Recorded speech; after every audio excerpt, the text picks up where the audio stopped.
Chez moi, le matin, c'est de l'eau froide qui sort d'abord du robinet d'eau chaude. Il lui faut quelques minutes pour que sa température augmente. Par contre, à l'hôtel, pendant mes vacances, l'eau était chaude quasi instantanément. Quel est ce mystère?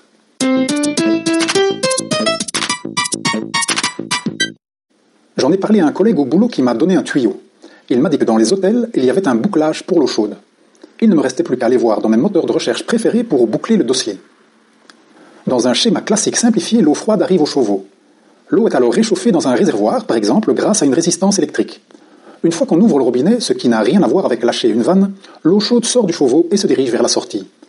En fonction de la distance avec le robinet, l'eau chaude met plus ou moins de temps à arriver. Le bouclage d'eau chaude sanitaire, ou bouclage ECS, consiste à ajouter une ligne d'eau chaude supplémentaire.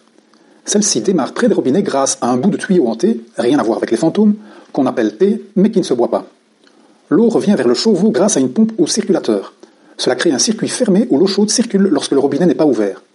Dès qu'on ouvre le robinet d'eau chaude, l'eau chaude n'a plus qu'une toute petite distance à parcourir. L'eau chaude de la boucle revient dans certains cas vers une prise retour du chauffe-eau. La boucle est donc bouclée.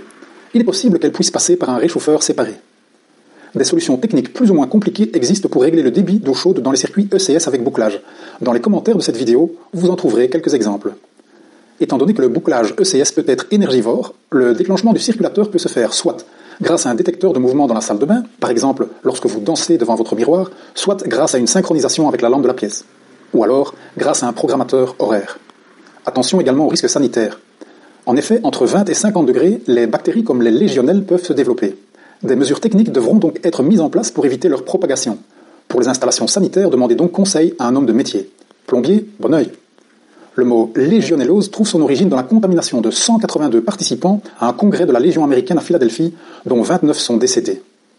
Pas convaincu? Faites-vous votre opinion. Si vous avez aimé, n'hésitez pas à cliquer sur le pouce en l'air, voire même